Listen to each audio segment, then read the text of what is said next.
I connected to my wife's car Bluetooth by accident and heard, LOL. His kid isn't even his. The DNA test would destroy him. My blood boiled, but I controlled myself. I still drove the kids to school every day.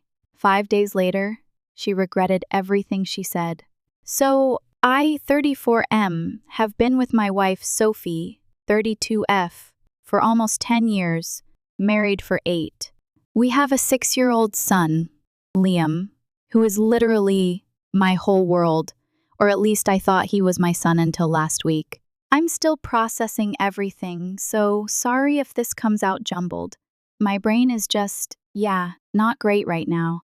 It was just a regular Tuesday, nothing special. I was on lunch break, scrolling through Reddit LOL.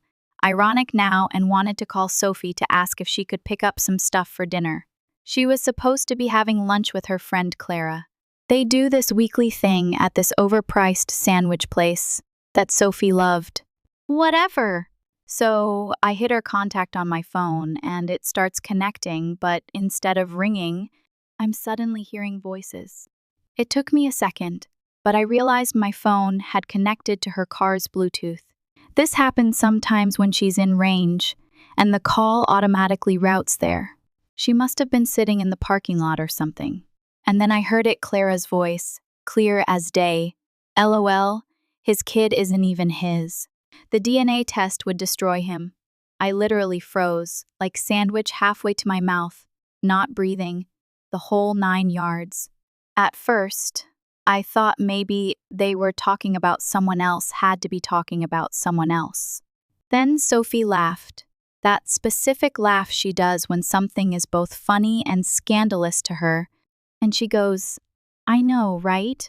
Sometimes when James is playing with Liam or helping him with homework, I just have to leave the room. It's too much. My heart stopped. Clara asked how she's kept it secret for so long. And Sophie she just started bragging about it. How Ethan, her boss by the way, and her had this intense connection 6.5 years ago during a work conference in Chicago. How she was going to leave me for him but then found out she was pregnant. How Ethan wasn't ready to step up, so she just let me believe Liam was mine. The whole time I'm hearing this, my hands are shaking so bad I dropped my phone. Didn't even notice the screen cracked, like, who even cares about a cracked screen when your entire life is shattered? And then Sophie says James would never question it. He's so clueless. Plus, he's obsessed with Liam and thinks he looks just like his dad. More laughter. I hung up. Couldn't listen anymore.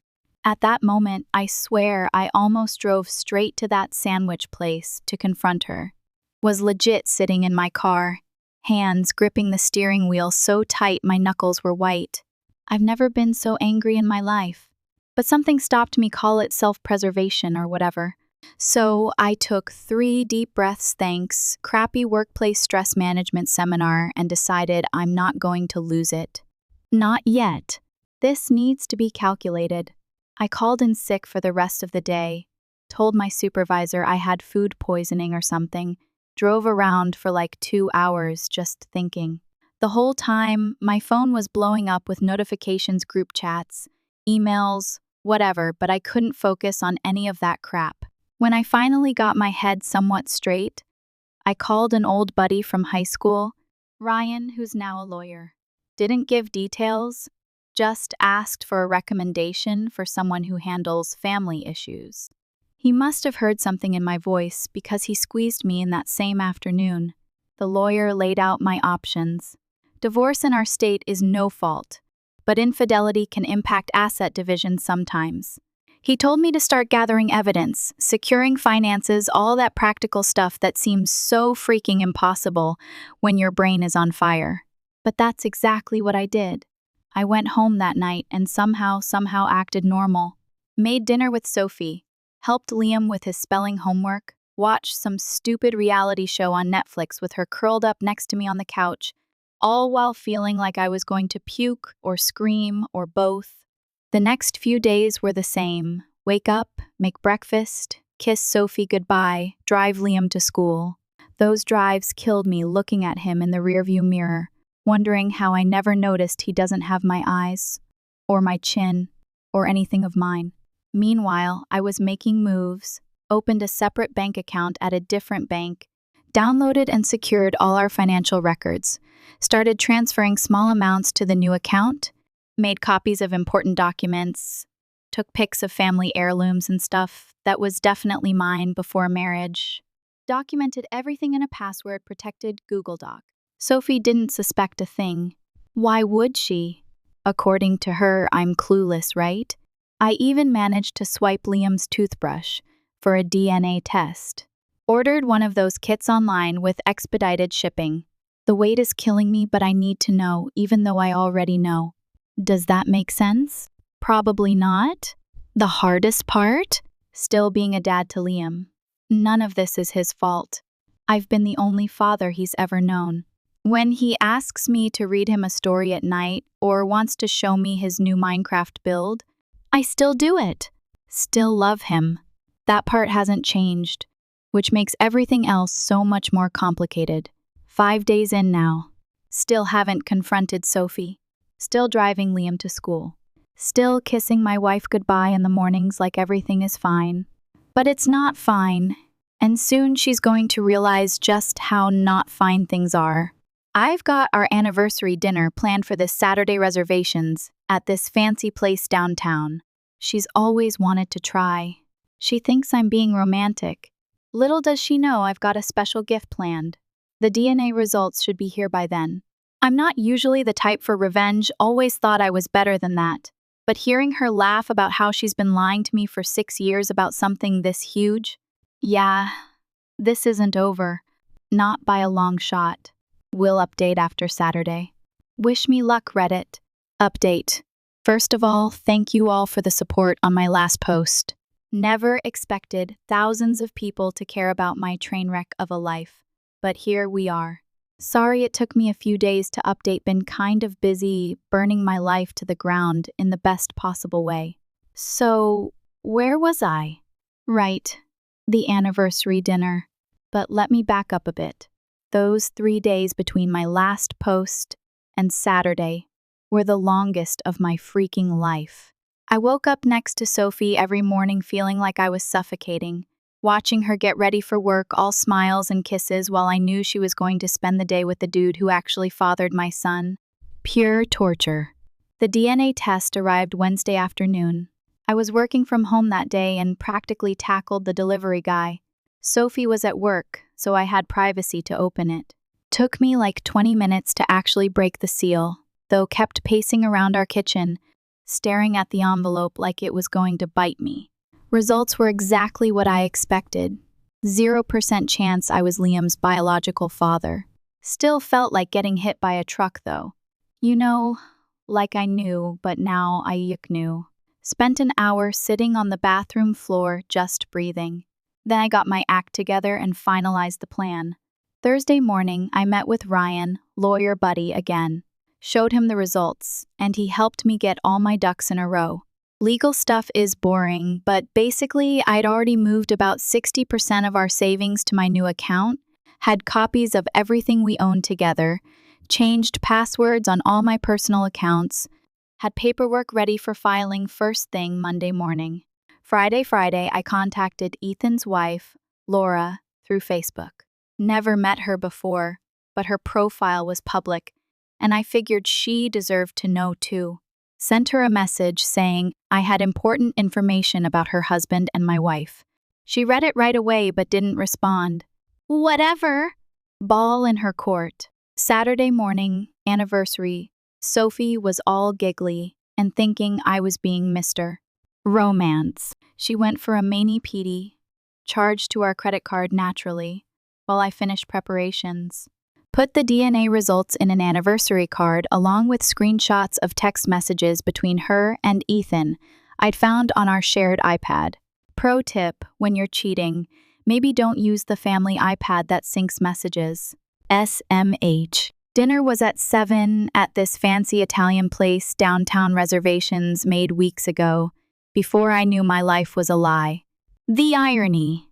I got there 15 minutes early, nervous as hell, kept checking my phone every 30 seconds. The waitress probably thought I was being stood up or something.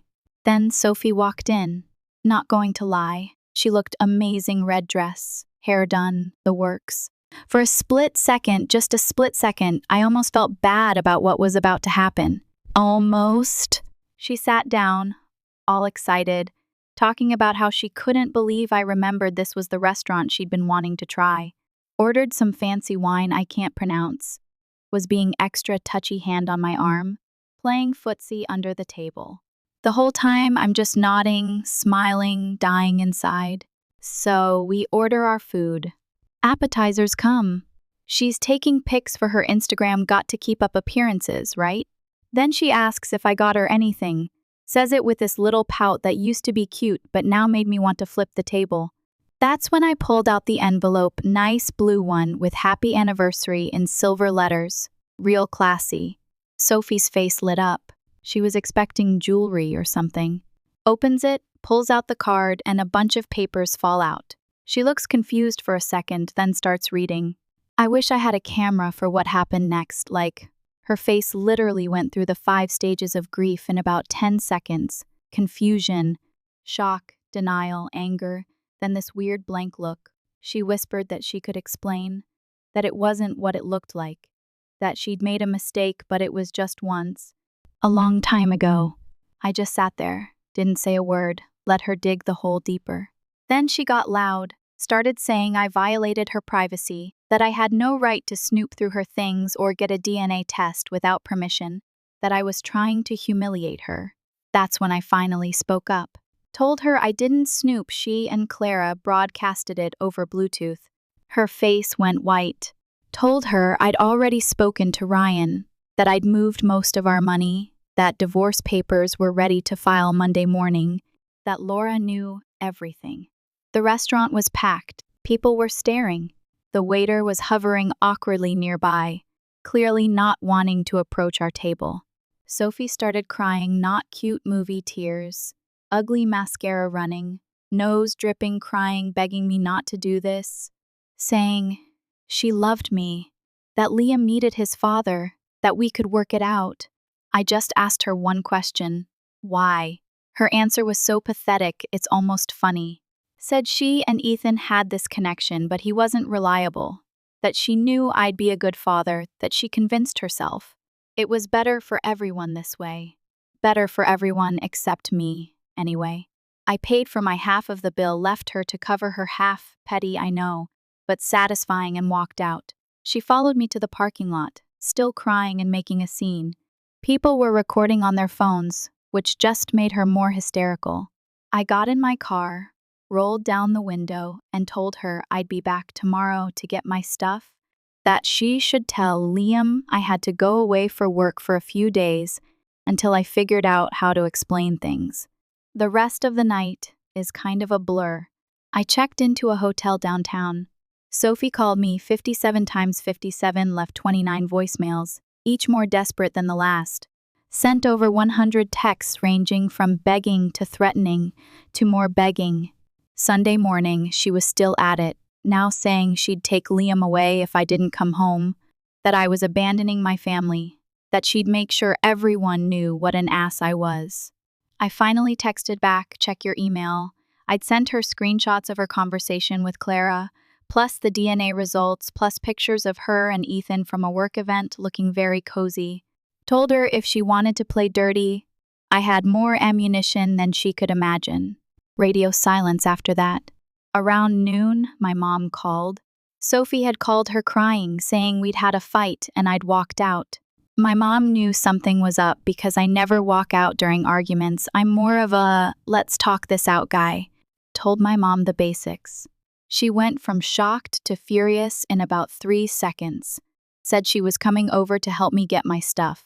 Had to talk her out of showing up at our house with a baseball bat. My buddy, Derek, let me crash at his place for a few days while I looked for an apartment. Got one lined up starting next week. Nothing fancy, but it takes pets. Always wanted a dog. Sophie was allergic. Monday morning, Ryan filed the papers. Sophie was served at work. According to mutual friends, she had a complete meltdown, got sent home early. Tuesday, I finally saw Liam. Hardest conversation of my life. Trying to explain to a 6-year-old why daddy wasn't living at home anymore without telling him the real reason. He cried. I cried in private. Promised him nothing would change between us, that I'd still take him to soccer and help with homework and all that dad stuff. Wednesday, got a text from Laura. She and Ethan were taking a break while they figured things out. She asked to meet for coffee sometime. Said she had questions. Haven't responded yet, too much on my plate. Today, Sophie's mom called me. Sweet lady who never liked how Sophie treated me. Said she was disappointed but not surprised. Said Sophie had always been selfish, even as a kid. Asked if she could still see Liam sometimes. Told her, of course, none of this family drama is his fault. So, that's where things stand. Sophie's reputation is in shambles. Her work situation is awkward as hell. I'm staying with Derek until my apartment is ready, trying to maintain normalcy for Liam. Oh, and Clara? Apparently, she's been radio silent, deleted her Instagram and everything. Guess having your bestie's life implode because of your big mouth is kind of awkward. Don't really know what else to say. Still processing everything. Some moments, I feel weirdly free. Others, I'm just sad for what could have been. We'll update again when there's more to tell. Thanks again for all the support. Internet strangers can be pretty cool sometimes. Edit, holy crap, this blew up again. No, I don't have screenshots to share, that would be messed up. Yes, I'm still seeing Liam regularly. No, I don't hate him, he's innocent in all this. Yes, I got tested for STDs, all clear. Stop asking about Laura, nothing happening there. TLDR, confronted cheating wife with DNA results at our anniversary dinner. Public meltdown ensued. Divorce in progress. Trying to stay a good dad to Liam despite everything. Final update. Hey Reddit. Been a minute since my last update. Not going to lie, part of me wanted to just disappear and never think about this again, but I promised an update, so here it is. 5 months since D-Day, that's what I call the anniversary dinner from hell now, and my life is different. Not perfect, not even great some days, but different in ways I needed. So, I was unpacking some boxes in my new place last weekend. Yeah, still unpacking after 3 months here, and found this old photo album from when Liam was a baby. Sat on the floor for like 2 hours just flipping through it. Weird feeling, looking at pics of me holding him in the hospital. All proud, and knowing what I know now. But you know what was even weirder? I still felt like his dad. DNA test be damned, that's my kid. Anyway, a lot has happened since my last post, so let me try to get it all down. First, the divorce finalized last month, which is apparently super fast for our state. Judge took one look at the evidence and basically told Sophie she could accept the terms or make things difficult and probably get less. She took the deal. I got primary custody of Liam, huge win, kept my car and retirement accounts, and only had to give her 30% of our savings instead of 50%. The house is being sold, closing next week, actually, and we split that money. My lawyer, Ryan, says I got lucky with the judge, who apparently had zero tolerance for cheaters. The custody thing was the biggest surprise. Sophie didn't even fight that hard for it. My mom thinks it's because Sophie knows she can't handle Liam full-time with her life falling apart. But still, kind of hurts to know she'd give up that easily. Speaking of Sophie's life falling apart, yeah, it's not pretty. After her public meltdown at the restaurant, which, by the way, ended up on TikTok, because of course some teenager filmed it, things went downhill fast. Ethan fired her to save his own marriage, so she lost her job.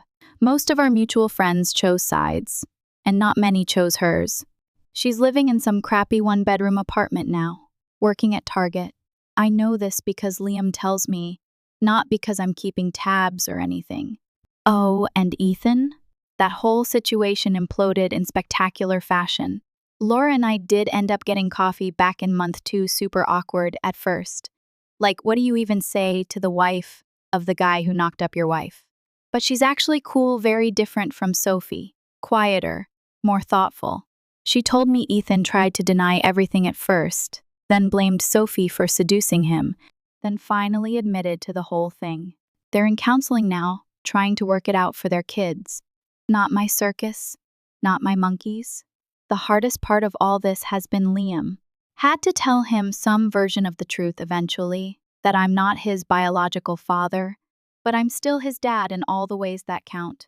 He's only 6, so the concept is confusing, but kids are adaptable, man. He had a rough few weeks acting out at school, wetting the bed again even though he's been potty trained for years, but we got him a therapist who specializes in kids from complex family situations. Fancy way of saying your family's a hot mess. Last month, Ethan asked to meet Liam. That was a whole thing. My immediate reaction was, hell no. But the therapist said it might actually help Liam long-term to know who his biological father is. We did a supervised meeting at a park. Ethan was awkward as hell, brought way too many presents, clearly had no idea how to talk to a kid. Liam was shy at first, then just treated him like any random adult showed him his Pokemon cards, talked his ear off about Minecraft. After an hour, Liam asked if we could go get ice cream. Barely said goodbye to Ethan. In the car, he just said, "He's not as fun as you, Dad."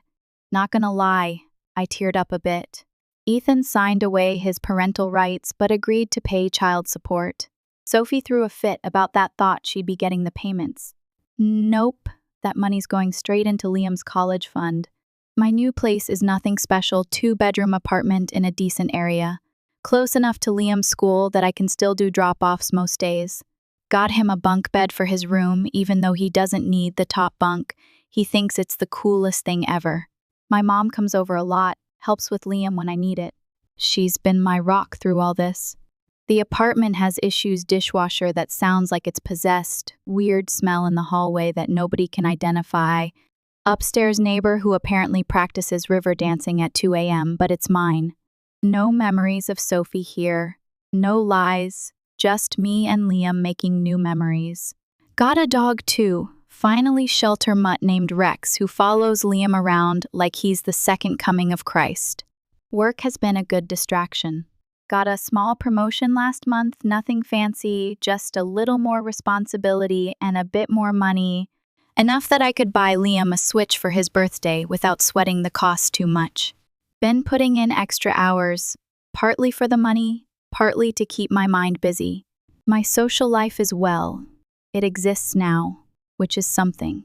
Joined a group for single dads on Meetup sounds lame, but it's actually been cool to hang with guys who get it. We do stuff with the kids sometimes, grab beers without them other times. Talking to other dudes who've been through similar helps more than I expected. Started dating again last month, nothing serious, just coffee and dinner dates here and there. Met a woman named Ellie on Hinge who's pretty cool. She's got a kid too, so she understands the whole my kid comes first thing. Taking it super slow. Still get random anxiety that she's hiding something, but my therapist says that's normal after what happened. Yeah, I got a therapist too, men's mental health and all that. Sophie tried to reconcile 6 weeks ago. Showed up at my apartment unannounced, all dressed up, crying about how she made the biggest mistake of her life. Said she missed her family, that she'd do anything to fix it. For like half a second, I remembered the woman I fell in love with. Then I remembered her laughing with Clara about how I wasn't Liam's real dad, and that feeling disappeared real quick. I told her we could be civil co-parents, nothing more. She didn't take it well, started with the tears, then got angry, said I was punishing her, that I'd won and should be satisfied. Then she saw Ellie's sweater on my couch, nothing happened. She'd just been cold and lost it. Accused me of having her over when Liam was home. He was at my mom's, said I was replacing her too quickly. The irony was not lost on me. Eventually had to threaten to call the cops to get her to leave. She texted the next day apologizing, but still got a Ring doorbell after that incident. Best $60 I ever spent. Clara reached out last month too. DM'd me on Instagram saying she felt terrible about her role, claiming she thought I already knew about Liam and was just pretending not to for Sophie's sake. Obviously told her I wasn't interested in her apology or excuses. Blocked her immediately after. Last week was Liam's 7th birthday. Sophie and I agreed to do a small party together for his sake. Surprisingly civil. She brought her mom, I brought mine. Liam was just happy to have everyone there. Sophie seemed subdued, like the fight's gone out of her. Kept looking at me and Liam like she was memorizing us.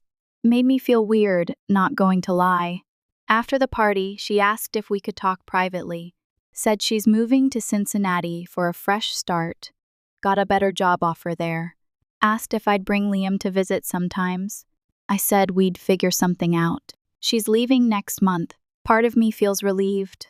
Part feels sad for Liam, but kids are adaptable, like I said. So that's where things stand. Life moves on, you know? Some days, I still wake up angry. Other days, I'm just grateful for what I do have. Liam is thriving now that the tension is gone. My new place feels more like home every day. Work is good, dating is weird, but not terrible. The other night, Liam and I were making pizza from scratch, making a huge mess of my tiny kitchen, and he looked up at me with tomato sauce all over his face and said, "Dad, I'm glad we live here now. Mom was always mad at you at the old house.